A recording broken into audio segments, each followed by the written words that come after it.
Hello and welcome.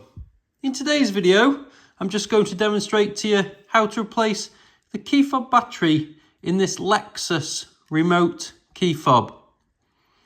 First thing what we need to do is we need to remove the emergency key fob blade out of the bottom of the fob. Just on the side of the fob, there is a button here that says push. If you push that, it will release the blade out of the bottom of the fob. Now, using the point of the blade, there is just a small indentation just there inside the fob with just enough room to put the tip in, give it a twist, and it cracks the case to that position.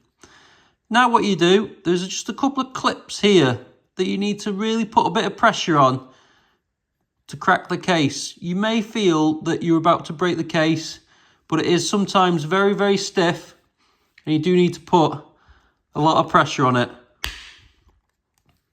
like so. Now what we need to do is remove this cover here that houses the battery.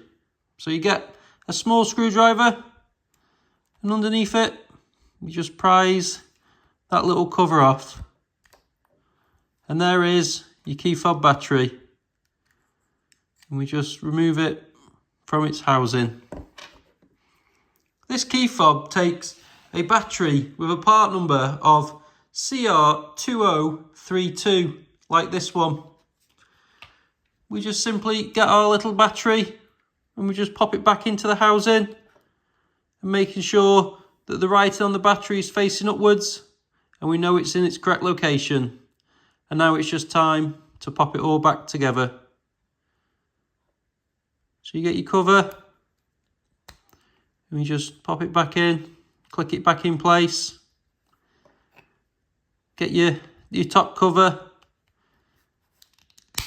you just click it all down. And now we just put the blade back into the bottom. And there you go. It's all done.